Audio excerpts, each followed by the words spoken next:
Hello everyone, welcome to Mohali education. आज के इस लेक्चर में हम प्रेसिडेंट से रिलेटेड प्रोविजंस देखेंगे। वैसे तो हमने प्रेसिडेंट के बारे में हमारे प्रीवियस लेक्चर्स पार्लियामेंट और एग्जीक्यूटिव में पढ़ा था, लेकिन अब आज इस लेक्चर में हम प्रेसिडेंट्स को एक डिटेल में या एक अलग से पूरे एक सेपरेट टॉपिक की तरह पढ़ेंगे। तो आइए स्टार्ट करते हैं। तो आपके जो प्रेसिडेंट से रिलेटेड प्रोविजन है, as I told you before, कि पार्ट 5 चैप्टर 1 में दिए हुए हैं। अब जैसे हम कुछ एक मोटे मोटे तौर पर हम देख लेते हैं कि जब पार्लियामेंट की बात करते हैं तो प्रेसिडेंट क्या है, is a part of parliament. जैसे पार्लियामेंट के 3 भाग हैं, एक लोकसभा, एक राज्यसभा और एक आपके प्रेसिडेंट। एग्जीक्यूटिव में प्रेसिडेंट की क्या पोजीशन है कि वो क्या है, नॉमिनल या कॉन्स्टिट्यूशनल एग्जीक्यूटिव है, कि नाम मात्र की कार्यपालिका हम किसको कहते हैं, प्रेसिडेंट को कहते हैं। तीसरा जुडिशरी की बात आती है, तो जुडिशरी के उस रेफरेंस में हमने देखा कि आर्टिकल 72 में जाकर के प्रेसिडेंट को क्या है, पार्डन का राइट है, मीन्स क्षमादान की शक्तियाँ उसकी आर्टिकल 72 के अंदर आपकी दी गई है। और उसके अलावा आर्टिकल 76 में उनको अटॉर्नी जनरल ऑफ इंडिया को भी अपॉइंट करने का राइट दिया गया है। ये कुछ मेजर प्रोविजंस हमने हमारे प्रीवियस लेक्चर्स पार्लियामेंट, एग्जीक्यूटिव और जुडिशरी में कवर किए थे। अब आइए देखते हैं, थोड़ा सा उनका एक क्विक रिविजन कर लेते हैं, क्या थे वो। आर्टिकल 52 में कहता है there shall be president of India, means भारत का एक राष्ट्रपति होगा। आर्टिकल 53 क्या करा है, the executive power of union shall be vested in president and shall be exercise by him either directly or through officers. यानी कि संघ की कार्यपालिका शक्ति की राष्ट्रपति में निहित होगी, वह इसका प्रयोग स्वयं या अपने अधीनस्थ अधिकारियों के द्वारा करेगा। बट एक्चुअल में इन सारी पावर्स को यूज़ कौन करता है, आपके प्राइम मिनिस्टर और उनके मिनिस्टर्स यूज़ करते हैं। आर्टिकल 53(1) क्या करता है कि supreme command of defence force, यानी कि सर्वोच्च बलों के जो आपके जो बलों का जो सर्वोच्च होता है वो कौन होता है, आपके राष्ट्रपति होते हैं। आर्टिकल 54 में इलेक्शन की बात करी गई थी। आपको अगर ज़्यादा डिटेल में इसको देखना हो तो आप पार्लियामेंट वाले लेक्चर में जाकर के देख सकते हैं। तो आपके इसमें जो प्रेसिडेंट का इलेक्शन किस तरीके से होता है, elected number of both houses of parliament के दोनों सदनों के निर्वाचित सदस्य और member of the legislative assemblies of state, यानी कि संघ की जो विधानसभाएं हैं उनके सदस्य, इनके थ्रू होता है। और इस प्रोविजन में आपके जो स्टेट्स में है, आपके दिल्ली और पांडिचेरी को काउंट किया गया है। मीनिंग इस स्टेट्स के अंदर आपके दिल्ली और पांडिचेरी के जो विधानसभा के सदस्य हैं वो भी पार्टिसिपेट करते हैं। वोट वैल्यू किस तरह से निकाली जाती है, तो पहले दिया गया था लेजिस्लेटिव असेंबली की वोट वैल्यू कैसे होती है कि राज्य की जनसंख्या होती है, जो जितनी भी है उस राज्य की, सपोज जिस भी राज्य की लेजिस्लेटिव की मेंबर की वोट वैल्यू निकाली जा रही है, तो पहले पॉपुलेशन ऑफ दैट स्टेट और फिर total number of elected member of the assembly divided by 1000। इससे क्या करा जाता है, आपके लेजिस्लेटिव असेंबली के मेंबर की वोट वैल्यू निकाली जाती है। उसके बाद आपके पार्लियामेंट की इलेक्टेड मेंबर्स की वोट वैल्यू किस तरह से निकाली जाती है, तो ये जितनी भी आपकी वोट वैल्यूज आएगी उन सबको प्लस करके, यानी कि total number of votes assign to the members of the legislative assemblies of state upon elected member of both house of parliament. Lok Sabha और राज्यसभा के इलेक्टेड मेंबर्स जो है उनसे उनको डिवाइड कर दिया जाता है, तो इस तरह से वोट वैल्यू निकाली जाती है। अब इसमें कौन सा सिस्टम अपनाया जाता है, by the system of proportional representation bye means of the single transferable vote, यानी कि आनुपातिक प्रतिनिधित्व की एकल संक्रमणी मत पद्धति के द्वारा इनका निर्वाचन होता है। और ये एक सीक्रेट बैलेट होता है, यानी कि गुप्त मतदान होता है। अब यूजुअली होता क्या है कि जब हम वोटिंग करते हैं तो सपोज़ जितने भी प्रत्याशी खड़े होते हैं उनमें से हमें किसी एक को वोट देना होता है, ठीक है। सपोज़ 4 मेंबर्स खड़े हैं तो उसमें से हम अपने पसंद के किसी भी एक को वोट दे देते हैं। बट अब जब आपके प्रेसिडेंट का इलेक्शन होता है तो उसमें ऐसा नहीं होता है। उसमें क्या होता है, सपोज़ 4 मेंबर खड़े हैं तो सबको 4 के 4 मेंबर्स को वोट देने का राइट होता है। बट इसमें प्रेफरेंस होती है कि आप फर्स्ट प्रेफरेंस किसको देते हो, सेकंड किसको देते हो, थर्ड किसको देते हो और फोर्थ किसको देते हो। इस तरह से प्रेफरेंस वाइज क्या होता है, ये इलेक्शन होता है। ये एक सीक्रेट बैलेट होता है, गुप्त मतदान होता है। और इसमें बेस जो है आपकी 1971 का सेंसस है। जब तक कि 2026 के बाद के सेंसस के आंकड़े प्रकाशित नहीं हो जाते तब तक आपकी 1971 की जनसंख्या का जो सेंसस है वही चलेगा। अब नेक्स्ट आपके कुछ एक प्रोविजंस है, उसमें क्या है कि आपके the presidential and vice presidential elections act 1952 में कहा गया है कि जिस किसी को भी राष्ट्रपति के चुनाव के लिए खड़े होना है तो उनके लिए कुछ प्रोविजंस दिए गए हैं। वो प्रोविजंस क्या है कि 50 तो इलेक्टर्स होने चाहिए एज प्रपोजर्स और 50 इलेक्टर्स होने चाहिए एज सेकेंडर्स, यानी कि 50 सदस्य प्रपोजल करें, मतलब उनका नेम पेश करें और बाद में जो 50 उनको क्या करें, अनुमोदित करें। अब ये कौन से सदस्य होते हैं, ये आपके एमपीज़ और एमएलएज होते हैं, ठीक है। देख लीजिए इसको, अगर आपको नोट करना है तो आप नोट करते जाइए किस तरीके से इनके प्रोविजंस हैं। सेकंड है कि इनकी जो एक तरीके से फ़ीस की कही जाए, जो हम कहें कि इनके इलेक्शन के लिए इनको फ़ीस जमा करानी होती है, जो भी प्रत्याशी खड़ा होना चाहता है राष्ट्रपति के चुनाव के लिए, तो वो 15,000 रुपये होती है, 15,000। वो या तो आप कैश जमा करा दीजिए और फिर आपका रिज़र्व बैंक ऑफ इंडिया में आप जमा करा दीजिए। तो ये आपके मोटे मोटे तौर पर 2 प्रोविजंस हो गए जो आपके कॉन्स्टिट्यूशन में नहीं बताए गए लेकिन आपके एक्ट के अंदर बताए गए हैं। पहला तो क्या हो गया, वही 50 MPs या MLAs प्रपोजल करें और 50 MPs या MLAs क्या करें, आपके सेकेंडर्स करें। और उसके बाद क्या है, 15,000 की फ़ी जमा करानी है। ये आपका प्रोविज़न है, नोट कर लीजिए अगर आपको नोट करना है तो। स्क्रीन पे सारी डिटेल्स दी हुई हैं। नेक्स्ट देखिए, नेक्स्ट आ जाएगा कि इनकी ड्यूरेशन क्या है, मतलब इनका टेन्योर क्या है। तो इनका 5 इयर्स टेन्योर है। अब दूसरी बात आ जाएगी कि इनको हटाया कैसे जा सकता है। तो ये पद त्याग अपना कर सकते हैं कैसे, वाइस प्रेसिडेंट को या तो अपना रेजिग्नेशन दे सकते हैं या फिर आर्टिकल 61 में इनको इम्पीचमेंट के तहत हटाया जाता है। और ये अपना पद तब तक धारण करते हैं जब तक कि इनका सक्सेसर आकर के अपना पद धारण नहीं कर लेता। 57 में एलिजिबिलिटी बताई है और फ्री इलेक्शन यानी कि पुनर्निर्वाचन के पात्र होते हैं। आर्टिकल 58 में आपकी क्वालिफिकेशन बनाई है, सिटीजन ऑफ इंडिया यानी कि वो भारत के नागरिक हो, उनकी आयु 35 वर्ष की आयु वो पूरी कर चुके हो, 35 वर्ष की आयु वो पूरी कर चुकी हो, 35 ईयर्स की एज उनकी कंप्लीट हो चुकी हो। और क्वालिफाइड कैसे हो, जैसे कि उनको हाउस ऑफ पीपल यानी कि लोकसभा का सदस्य निर्वाचित होने की उनमें योग्यता होनी चाहिए। एक और इम्पॉर्टेंट बात है कि should not hold any office of profit यानी कि वो लाभ का कोई भी पद धारण नहीं करे। लेकिन अब लाभ के पद में आपके इन सबको काउंट नहीं किया गया है। प्रेसिडेंट को, वाइस प्रेसिडेंट को, गवर्नर को और मिनिस्टर्स चाहे यूनियन के हो चाहे स्टेट के हो, ये आपके ऑफिस ऑफ प्रॉफिट के अंदर इंक्लूडेड नहीं है। कॉन्स्टिट्यूशन में आपके कहीं भी ऑफिस ऑफ प्रॉफिट की क्लियर डेफिनेशन नहीं दी हुई है। May be in future amendment हो और दे, बट फिलहाल आपके लाभ के पद की कहीं भी क्लियर डेफिनेशन नहीं दी गई है। नेक्स्ट आएगा आपका आर्टिकल 59।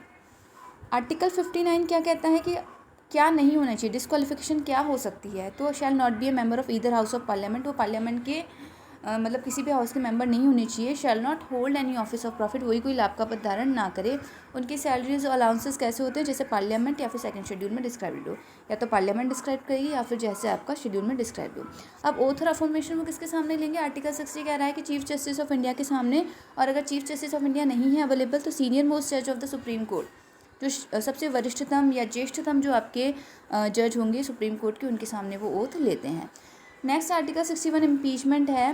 तो इम्पीचमेंट का आधार जो है वो आपके राष्ट्रपति को हटाने का महाभियोग का आधार क्या है, वायलेशन ऑफ कॉन्स्टिट्यूशन में संविधान का अतिक्रमण। अब ऐसे जो चार्जेस हैं वो तब तक नहीं लगाए जा सकते जब तक कि 14 डेज़ की प्रायर इन्फॉर्मेशन ना दी गई हो, नोटिस इन राइटिंग में यानी कि लिखित में 14 दिन की पूर्व सूचना ना दी गई हो। इस रेजोल्यूशन को कम से कम जिस हाउस में प्रेजेंट किया जा रहा है उसके 1/4 मेंबर ने साइन ना किया हो, जो कि इस तरह का रेजोल्यूशन लाना चाहता है। उसके बाद वही हाउस उसको 2/3 मेजॉरिटी से पास करे। फिर जब ऐसे चार्जेस परफॉर्म हो जाते हैं, जो दूसरा हाउस होता है वो क्या करता है, इसकी इन्वेस्टिगेशन करवाता है इन सारे चार्जेस की। ऐसे में जो राष्ट्रपति है वो स्वयं उपस्थित होकर अपना जो पक्ष है वो रख सकते हैं या किसी और के द्वारा भी रखवा सकते हैं। अब सपोज जो नेक्स्ट हाउस होता है वो भी अगर अपनी 2/3 मेजॉरिटी से इस प्रपोजल को पास कर देता है तो उसी दिन से क्या है, आपका राष्ट्रपति का पद रिक्त समझा जाएगा, उनको महाभियोग के द्वारा हटाया हुआ समझा जाएगा। अब एक इनका जो मेन काम है ऑर्डिनेंस निकालने की, देख लीजिए जो भी आपको नोट करना हो मैं आपको शॉर्ट में बता देती हूँ। ऑर्डिनेंस क्या है कि सपोज़ क्या होता है कि जब आपकी संसद जो है वो सत्र में नहीं है और ऐसा लगता है गवर्नमेंट को कि नहीं कोई इंपॉर्टेंट मतलब नोटिस ऐसा होना चाहिए, ये कुछ ऐसा लॉ मेकिंग है होना चाहिए, तो ऐसे टाइम में वो क्या करेंगे, इमीडिएट एक्शन लेंगे और उसकी ऑर्डिनेंस निकाल सकते हैं राष्ट्रपति से कहलवा करके।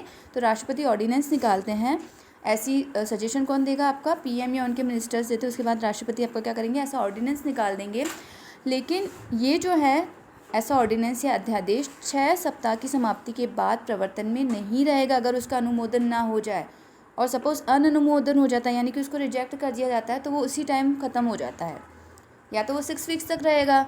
अगर अप्रूवल हो जाता है तो जितने अप्रूवल के लिए आता है उतने टाइम के लिए रहेगा।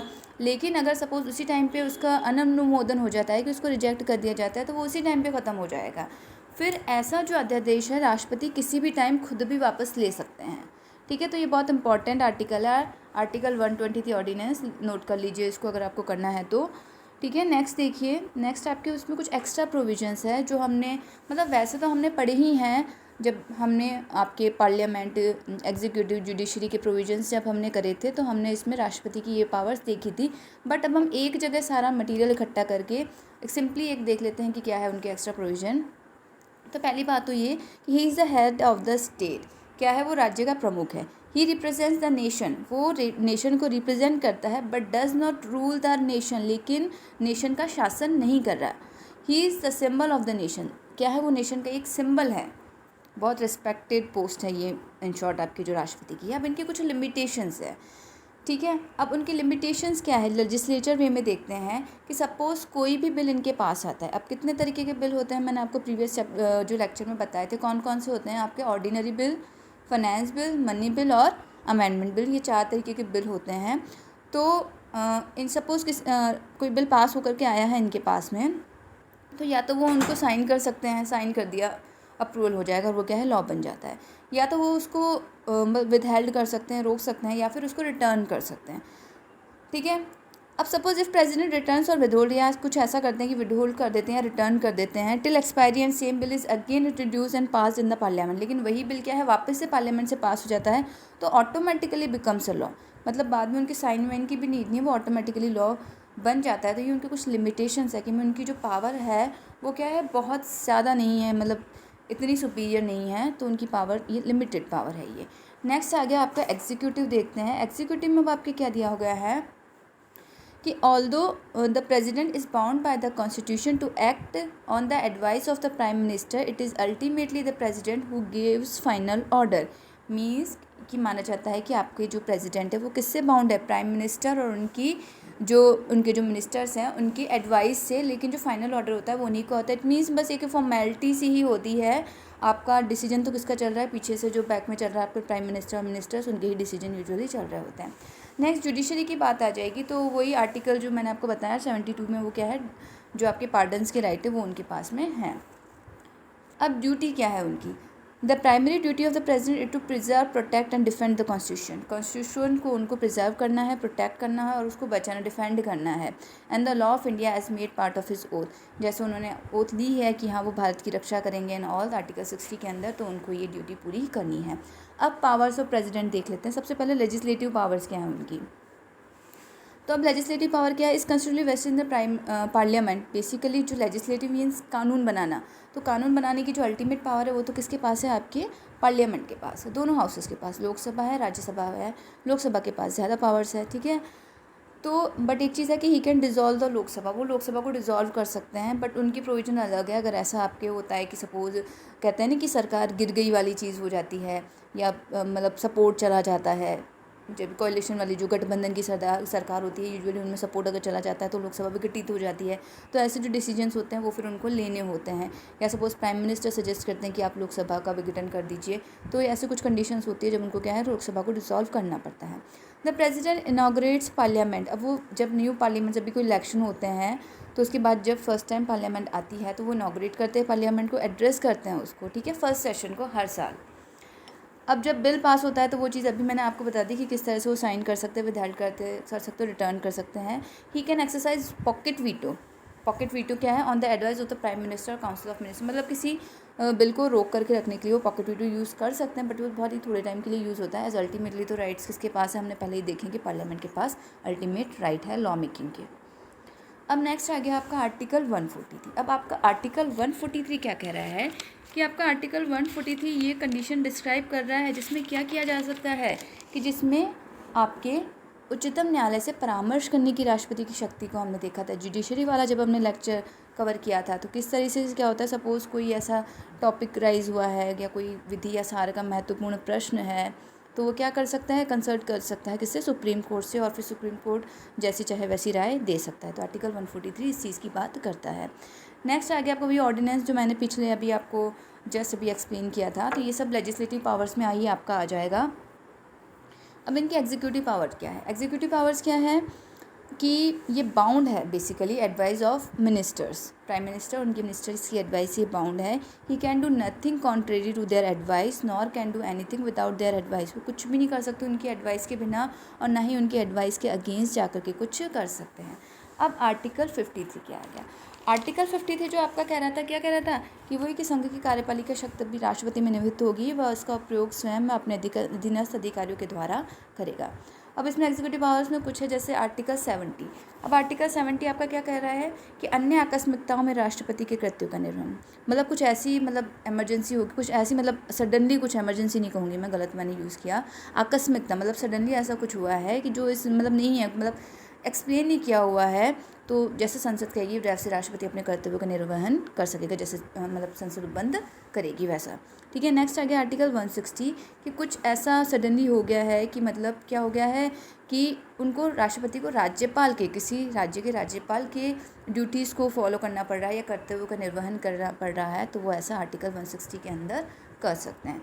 नेक्स्ट वही आपका आ गया कि आर्टिकल 143 अभी जो हमने ऊपर करा था कि विधि या तथ्य का कोई ऐसा प्रश्न उत्पन्न हुआ है कि उनको ऐसा लगता है कि उच्चतम न्यायालय की राय प्राप्त करना समीचीन है, आवश्यक है, तो वो क्या करेंगे, ऐसे प्रश्न को न्यायालय को निर्देशित कर सकेंगे और न्यायालय से सुनवाई के पश्चात जो वह ठीक समझे राष्ट्रपति को उस पर अपनी राय प्रतिवेदित कर सकेंगे।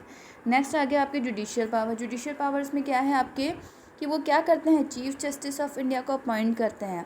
अब वो किस तरह से अपॉइंट होते हैं मैंने लास्ट लेक्चर में आपको एक्सप्लेन कर दिया था, ज़्यादा डिटेल में देखना है तो आप जुडिशरी वाला लेक्चर देख लीजिए।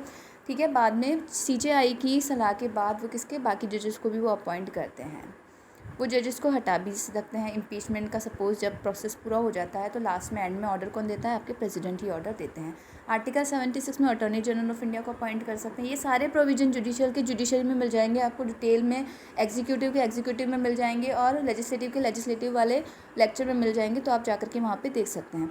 अब आर्टिकल 88 क्या कह रहा है आपका, आर्टिकल 88 बेसिकली कह रहा है कि सदनों के बारे में मंत्री और महान्यायवादी के अधिकार, यानी कि आर्टिकल 88 कह रहा है कि आपके मिनिस्टर्स और अटॉर्नी जनरल ऑफ इंडिया को राइट टू स्पीक है, कहाँ पे, ऑफ ईदर हाउस, किसी भी हाउस में, लोकसभा और राज्यसभा, या फिर उनकी जॉइंट सिटिंग जब हो रही है वो तब वहाँ पे भी जा करके बैठ सकते हैं। सपोज उनके लिए कोई कमेटी बनाई गई है पार्लियामेंट की, वो वहाँ पे भी जा सकते बैठ सकते हैं, मेंबर की तरह रिएक्ट कर सकते हैं, लेकिन वो वोट नहीं दे सकते हैं।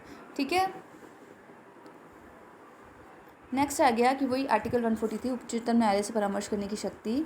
अब अपॉइंटमेंट पावर्स कुछ है उनकी, जैसे कि पहले बोला कि वो प्राइम मिनिस्टर को अपॉइंट करते हैं, ऐसा कॉन्स्टिट्यूशन में कहा है। बट यूजुअली होता क्या है, जो मेजॉरिटी पार्टी होती है या जो गठबंधन की सरकार होती है, उनका जो मेन या हेड जो होता है उसी को क्या है, प्राइम मिनिस्टर अपॉइंट करते हैं और बाद में प्राइम मिनिस्टर की ही परमिशन से बाकी मिनिस्टर्स को अपॉइंट किया जाता है। अब जो राज्यसभा के 12 आपके जो मनोनीत सदस्य हैं, नॉमिनेटेड मेंबर्स, उनको कौन अपॉइंट करता है, आपके प्रेसिडेंट अपॉइंट करते हैं, जिनको क्या है, literature, science, art, social services में कुछ बहुत अच्छी नॉलेज है, बहुत अच्छा एक्सपीरियंस है, ऐसे लोगों की सेवाएं हमारी कंट्री को चाहिए, तो वो ऐसे 12 सदस्यों को मनोनीत कर सकते हैं। अब नेक्स्ट क्या है, आर्टिकल कह रहा है कि 156 आर्टिकल आपका क्या डिस्क्राइब कर रहा है, आर्टिकल 156 आपका कह रहा है कि राज्यपाल के बारे में प्रोविज़न दे रहा है कि क्या है, राज्यपाल, आर्टिकल 155 में है राज्यपाल की नियुक्ति वाला जो प्रोविज़न है, इसको देख लीजिएगा। तो गवर्नर को अपॉइंट कर सकते हैं आर्टिकल 155 के अंदर जा कर के। और फिर क्या हो सकता है कि आर्टिकल 156 कह रहा है कि जो राज्यपाल है वो अपना पद किसके प्रसाद पर्यंत धारण करते हैं, आपके राष्ट्रपति के प्रसाद पर्यंत धारण करते हैं। तो आर्टिकल 155 तो बेसिकली राज्यपाल की नियुक्ति की बात करता है, अपॉइंटमेंट की बात करता है, और आर्टिकल 156 राज्यपाल की पदावधि की, यानी कि term of office of governor की बात करता है। नेक्स्ट आ गया आपका, the president is responsible for making a wide variety of appointments. कौन कौन से अपॉइंटमेंट्स कर सकता है वो देख ही जाइए, चीफ जस्टिस ऑफ इंडिया और अदर जजेस हो गया, सुप्रीम कोर्ट में भी, हाई कोर्ट में भी। फिर आपके chief minister of national capital territory, Delhi के जो सीएम है उनको अपॉइंट करते हैं, कंट्रोलर एंड ऑडिटर जनरल को करेंगे, चीफ इलेक्शन कमीशन और अदर इलेक्शन कमिश्नर को करेंगे, chairman of the members of the union, UPSC के जो चेयरमैन और अदर मेंबर्स हैं उनको अपॉइंट करेंगे, अटॉर्नी जनरल ऑफ इंडिया, या जो आपके जो एम्बेसडर्स हैं या आपके हाई कमिश्नर्स हैं दूसरी कंट्रीज़ में, उनको अपॉइंट करेंगे, आपके officers of the all Indian services, वही IAS वाली, IPS, IPS, OS and other central civil services in group A, इन सब के अपॉइंटमेंट कौन करता है, आपके राष्ट्रपति ही करते हैं। फाइनेंशियल पावर क्या है, अब मनी बिल, जैसे हमने देखा था लेजिस्लेटिव वाले लेक्चर में कि मनी बिल राष्ट्रपति की सहमति के बाद ही आपके लोकसभा में पेश किया जाता है। The president lays the annual financial statement, union budget before the parliament, budget को यही पेश करवाते हैं। The president can take advances out of the contingency fund of India to meet unforeseen expenses. आकस्मिक निधि से जो रिलेटेड है फंडिंग है, वो जो इन्वेस्टमेंट है, वो सारी की सारी कौन करवाएगा, आपका प्रेजिडेंट ही करवाते हैं। The president constitutes the finance commission, एक फाइनेंस कमीशन वित्त विभाग जो है उसकी भी ये क्या कराते हैं, फाइनेंस कमीशन की भी स्थापना करवाते हैं हर 5 साल के बाद में। अभी जो लास्ट आपका बना था सेंटर में भी और स्टेट में भी, अभी जो लाभ बना था आपका वो 2017 में बना था फाइनेंस कमीशन। डिप्लोमेटिक पावर क्या है इनकी, the president is the first citizen of India, मतलब आपके भारत का जो फर्स्ट सिटीजन है, पहला नागरिक है, वो कौन है, आपके प्रेसिडेंट ही है। All international treaties and agreements are negotiated and concluded on behalf of the president, सब इन्हीं के नाम से किए जाते हैं। However in practice such negotiations are usually carried out by the prime ministers along with this cabinet, जबकि जो ग्राउंड लेवल पर रियलिटी क्या है, ये कौन करवाता है, प्राइम मिनिस्टर्स, उनके मिनिस्टर्स करवाते हैं। बट किन के नाम से होते हैं, इन्हीं के नाम से होते हैं। All important treaties and contracts are made in the president's name, जो जितनी भी ट्रीटीज़ होगी, रिलेशंस जो भी बनते हैं, कॉन्ट्रैक्ट्स जो भी होते हैं, वो सब क्या है, प्रेसिडेंट के नाम से ही होते हैं। मिलिट्री पावर, मैंने आपको पहले ही बताया कि आपकी जो तीनों फोर्सेज हैं आपकी, उनका जो सुप्रीम है वो क्या है, सुप्रीम कमांडर कौन है, आपके प्रेसिडेंट ही है। The president can declare war और conclude peace on the advice of the union council of minister headed by the prime minister, prime minister उनकी काउंसिल के सलाह के आधार पर वो वॉर डिक्लेयर कर सकते हैं, पीस डिक्लेयर कर सकते हैं। पार्डनिंग पावर्स हमने आर्टिकल 72 में सारी ही देख ली थी, कौन कौन से हैं, जहाँ पे क्या होता है कि मिलिट्री कोर्ट है, या फिर आपकी यूनियन लॉ जहाँ पे एक्सटेंड हो रहा है वहाँ पे, या फिर जहाँ पे एक सेंटेंस क्या है, डेथ सेंटेंस है, तो वो क्या कर सकते हैं, इनके आर्टिकल 72 में जाकर के समाधान की शक्ति प्रदान कर सकते हैं। आप लेजिस्लेटिव वाले लेक्चर में जाकर के आप डिटेल में इसको पढ़ सकते हैं। अब इमरजेंसी पावर क्या है, आर्टिकल 352, 356 एंड 360 में। आर्टिकल 352 में आपकी क्या है, आपके मतलब ये जो इमरजेंसी पावर्स आपके सारे के सारे दिए गए हैं कि सपोज़ ऐसा कुछ हो गया है कि ऐसी परिस्थितियाँ विद्यमान हो गई है कि आर्टिकल 352 के अंदर क्या करना चाहिए, कि प्रेसिडेंट से ये एक्सपेक्टेशंस की जा रही है कि उनको आर्टिकल 352 में जाकर के आपात की उद्घोषणा करनी है, ठीक है। तो ये आर्टिकल 352 में आपके इमरजेंसी की उद्घोषणा की जाती है, युद्ध, भारी आक्रमण या सशस्त्र विद्रोह के आधार पर। आर्टिकल 356 में आपकी स्टेट इमरजेंसी होती है, जहां संवैधानिक तंत्र को चलाना मुश्किल हो जाता है, या जब किसी राज्य में संवैधानिक तंत्र की विफलता हो जाती है, तो आर्टिकल 356 आता है। और आर्टिकल 360 आपका वित्तीय आपात के बारे में है, फाइनेंशियल इमरजेंसी के बारे में है। इमरजेंसी पावर्स के ऊपर मैं अलग से एक सेपरेट लेक्चर बनाऊंगी, आप उसको देख लीजिएगा। फ़िलहाल बस मैं इतना ही डिस्क्राइब करूंगी, और इसी के साथ आपके जो प्रेसिडेंट से रिलेटेड जितने भी प्रोविजंस है वो सारे ख़त्म हो गए हैं। इनको पढ़िए, क्वेश्चन अटैम्प्ट कीजिए। आई एम वेरी श्योर कि इसी मटेरियल में से आपके सारे क्वेश्चंस सॉल्व हो जाएंगे। So best of luck for your exams and thanks for watching this video.